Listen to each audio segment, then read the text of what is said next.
اس کو کشمور نہ سمجھنا، یہ کشمیر ہے، کشمیر یہ میرپور ہے، میرپور خاص نہیں ہے. سمجھتے ہو یا نہیں سمجھتے؟ بھائی میری بات کا برا نہ ماننا. بلاول بھائی آپ میرے برخوردار ہو. یہ نونک جھونک سیاسی پارٹیوں میں ہوتی رہنی چاہیے، تلخی نہیں ہونی چاہیے. لیگ نون کے مخالفین کی دوڑیں بتا رہی ہیں، ان کی جو کانپیں ٹانگ رہی ہیں وہ بتا رہی ہیں،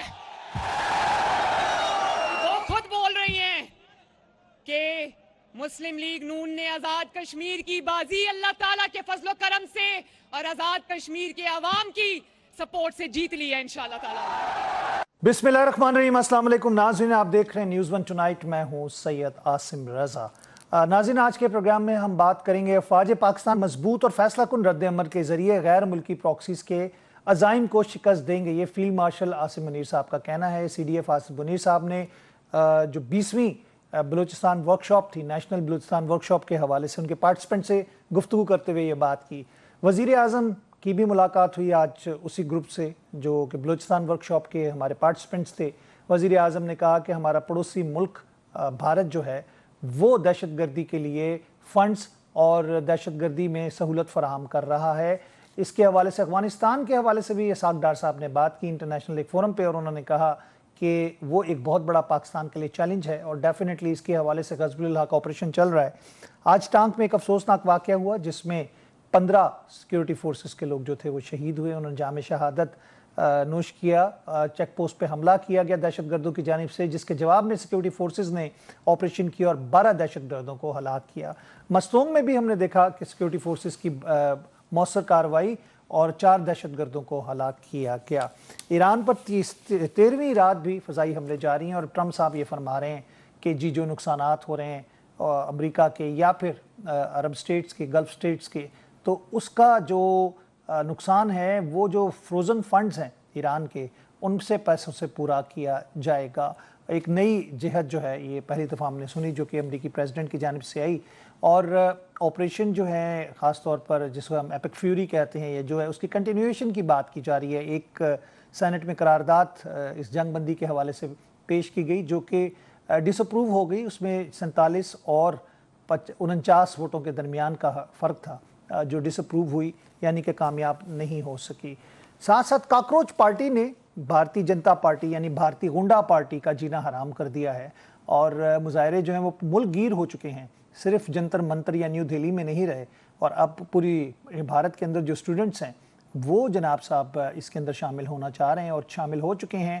اور اب ان کے لیے، ان کی فورسز کے لیے خاص طور پہ، کیونکہ پولیس اور آرمی دونوں مل کر کوشش کر رہی تھی کہ اس پہ تصادم کی جو صورتحال ہم دیکھ رہے تھے اور جو بہیمانہ تشدد کیا گیا، تو یہ اب کہا جا رہا ہے کہ یہ کاکروچ پاکستان نے چھوڑے ہیں، یعنی کہ وہاں پہ کوئی چیز چھینک بھی مار جائے تو اس کا الزام ISI پہ لگایا جاتا ہے. تو اب بھی یہی کام کیا جا رہا ہے. اس کے علاوہ تند و تیز بیانات، کشمیر الیکشن جسے کہہ سکتے ہیں سر پہ آ چکا ہے. مریم نواز اور نواز شریف صاحب میرپور میں جلسے میں گئے اور بڑے جسے کہتے ہیں کہ تند و تیز قسم کے بیانات تھے. انہوں نے کہا جس سڑک سے تم آتے ہو یہ تو نواز شریف نے بنائی ہے. میرپور کی سڑکیں ٹوٹ پھوٹ کا شکار ہیں اور وہاں پر انفراسٹرکچر بلڈ کرنے کی باتیں کی گئیں، سہولیات دینے کی باتیں کی گئیں. یہ دعوے اور وعدے صرف الیکشن میں ہی یاد آتے ہیں اور اس کے بعد کانپے ٹانگنے تک کی بات کی گئی مریم کی جانب سے. تو یہ پیپلز پارٹی ورسز نون لیگ جو ہے بڑا ایک ڈرامیٹک سچویشن بنتی جا رہی ہے. اس پہ بھی بات کی جائے گی. پروگرام کے پہلے حصے میں ہمیں جوائن کر رہے ہیں ریئر ایڈمرل ریٹائرڈ فیصل شاہ صاحب. السلام علیکم فیصل بھائی، آپ کو خوش آمدید کہتے ہیں. وعلیکم السلام، بہت شکریہ مجھے پروگرام میں لینے کا. فیصل بھائی، سب سے پہلے تو افسوسناک واقعہ جو کہ ٹانک میں چیک پوسٹ پہ ہوا اور جس میں تقریباً 15 جو سیکیورٹی فورسز کے اہلکار ہیں وہ شہادت انہوں نے جام شہادت نوش کیا. اس کے جواب میں آپریشن کیا گیا سیکیورٹی فورسز کی جانب سے، 12 دہشت گردوں کو مارا گیا. اب ہم دیکھ رہے ہیں کہ بلوچستان کے ساتھ ساتھ فتنۃ الہندوستان اور فتنۃ الخوارج دونوں جو ہیں انہوں نے اپنے آپ کو ایکٹیو کیا ہے اور اٹیکس کا سلسلہ شروع ہوا ہے. ہم نے کل دیکھا کہ بلوچستان میں مستونگ میں بھی ایک جو جج تھے ایڈیشنل سیشن جج، ان کو کاکڑ صاحب کو شہید کیا گیا، ان کا گارڈ شہید ہوا اور ایک جوڈیشل مجسٹریٹ پہ بھی فائرنگ ہوئی. آپ کیا دیکھ رہے ہیں کہ یہ تسلسل ہے بھارت کی جانب سے جو پراکسیز کا ہے اور پاکستان پہ جو سندور 2 کا ایک انہوں نے آپشن لگا کے یہ کام شروع کیا تھا، یہ سلسلہ ابھی تک اس طرح جاری ہے؟ کیونکہ غزب اللہ کا آپریشن ہمارا بھی جاری ہے اور ہم نے دیکھا ہے کہ اس کے بعد کاروائیاں تھوڑی سی رکی تھیں. آصف دیکھیں، پاکستان کی جو پے در پہ کامیابیاں ہیں وہ ظاہری بات ہے کہ بھارت کو ہضم نہیں ہو رہی.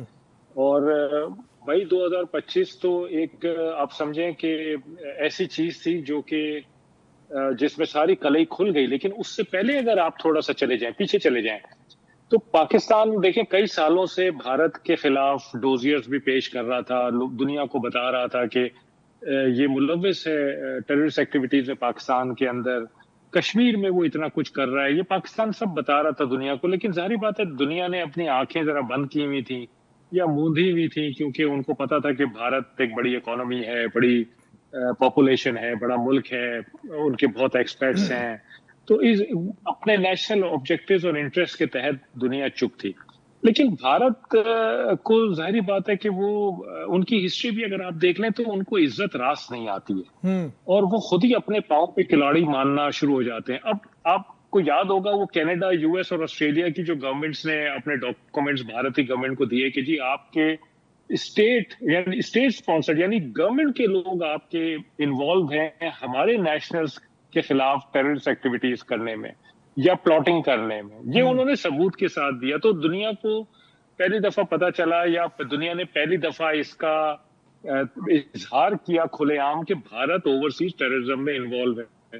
اچھا پھر بھی دنیا جو ہے وہ تھوڑا سا اس نے لحاظ کیا. قطر میں آپ دیکھ لیں ان کے 8 نیوی کے سابق اہلکار پکڑے جاتے ہیں اسپائنگ کرتے ہوئے. جی ان کے ایران میں پکڑے سب جاتے ہیں. مرین کا پروجیکٹ تھا، وہ اسرائیل کے لیے اسپائنگ کر رہے تھے. جی اسپائنگ کر رہے تھے. اچھا ایران میں بڑا نیٹ ورک تھا جو اسرائیل کے ساتھ مل کے ان کے خلاف کام کر رہا تھا، ایرانیوں کے خلاف.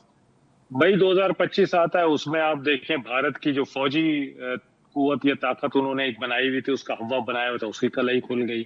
اور پھر جو ان کے اندر کی شورش ہے وہ اتنی زیادہ ہے مختلف علاقوں میں، ساؤتھ میں، نارتھ ایسٹ میں، کہ ان کو بیسیکلی اس کو چھپانے کے لیے وہ کہیں نہ کہیں کوئی نہ کوئی فرنٹ کھول دیتے ہیں. سر اب تو وہ کاکروچ کہتے ہیں پاکستان نے چھوڑے ہیں، یعنی کہ جو اس وقت سٹوڈنٹس ان کے ساتھ برسر پیکار ہیں بھارتیہ گنڈا پارٹی سے، یعنی کہ Bharatiya Janata party versus cockroach جماعت آ چکی ہے، یعنی سٹوڈنٹس ہیں جو بہیمانہ تشدد ان پہ کیا جا رہا ہے. ان کے بیانات آپ سنیں، اب تو لوگ بھی کہہ رہے ہیں، ان کو کہا جا رہا ہے کہ جی آئی ایس آئی اسپانسر کر رہی ہے، پاکستان کے جعلی اکاؤنٹس ہیں ان سے اس کو پروموٹ کیا جا رہا ہے. بالکل آپ دیکھیں تو وہ کہتے ہیں کہ 403 اکاؤنٹس ہیں جو کہ پاکستان سے آپریٹ ہو رہے تھے سوشل میڈیا کے، وہ ہم نے بند کیے ہیں. تو وہ ان کی بیسیکلی پرچار کر رہے تھے. اب یہ ڈائی ڈاؤن ہو جائے گی تحریک کیونکہ ان کی کمر ٹوٹ گئی ہے. پھر وہ کہتے ہیں کہ ان کو فنڈنگ پاکستان سے آ رہی ہے. اور پھر آپ ان کے اپنے ٹی وی چینل جب مجمع میں جاتے ہیں اور وہاں لوگوں سے انٹرویو کرتے ہیں تو وہ اتنی کوئی مذاق خیز باتیں کر رہے ہیں، اتنا کوئی مذاق اڑا رہے ہیں اپنی گورنمنٹ کا. کوئی کہتا ہے مجھے 40 روپے پاکستان سے آئے، اس سے میں نے یہ سارا مجمع اکٹھا کیا ہے. کوئی کہتا ہے یہ ہمیں کھانا جو آیا ہے نا، یہ اس کے اندر مسالہ پاکستانی ڈلا ہوا ہے تو یہ پاکستان ہماری سپورٹ کر رہا ہے. مطلب وہ مذاق اڑا رہے ہیں اپنی گورنمنٹ کا، اپنے میڈیا کا. وہ مارکا حق کے بعد بھی فیصل صاحب انہوں نے مذاق اڑایا تھا اپنی فوج کے کلی کھلنے کے بعد، اور وہ سچ مانگ رہے تھے اور یہ جھوٹ کے تحت بول کے اپنا سچ چھپانے کی کوشش کر رہے تھے کہ ہمارے طیارے نہیں گرے. آپ کو ان کے سی ڈی ایس کا انٹرویو یاد ہے کہ یہ میٹر نہیں کرتا کتنے گرے ہیں، نقصان ہوا ہے، وہ ڈھکے چھپے الفاظ میں. پھر وہ آپ نے دیکھا راج ناگ سنگھ نے اور امت شاہ نے کھڑے ہو کے کہا جی ہمارا تو کوئی بندہ ہی نہیں مرا. اور جب اب 1 سال بعد وہ نام دے رہے ہیں کہ جی یہ لوگ مرے تھے، تو اپنے شہیدوں کو چھپایا انہوں نے. جی اور ان کو تمغے دے رہے ہیں، ان کی فیملیز کو تمغے دے رہے ہیں سب کے سامنے، پہلے کہہ کے کہ جی کوئی نہیں تھا اور اب انہیں کو انڈورس کر رہے ہیں. تو میں یہ کہہ رہا تھا کہ وہ جو مارکہ حق اور مطلب مسلسل تنزلی ہے نا، اور پاکستان کے ہاتھوں ان کی ہزیمت. اچھا پاکستان کا جو میڈیشن کا رول تھا ایران اور امریکہ میں، اس نے تو بالکل آپ سمجھے کہ جلتی پہ تیل کا کام کر دیا، ننگا کر دیا تھا بھارت کو. ان کی زبان کھلی، جس طرح ان کے وہ جو ان کے جے شنکر صاحب نے الفاظ استعمال کیے، بھارت ننگا ہو گیا پوری دنیا میں، ننگا ہو گیا. تو بیسیکلی جو فرسٹریشن کا لیول ہے نا بھارت میں، وہ اس وقت اتنا زیادہ ہے کہ ان کا بس نہیں چلتا کہ پاکستان کو نیست و نابود کر دیں کسی طرح. ان کو یہ نہیں پتا کہ پاکستان ان کا ہمسایہ ملک ہے، اس کے ساتھ تا قیامت انہوں نے رہنا ہے.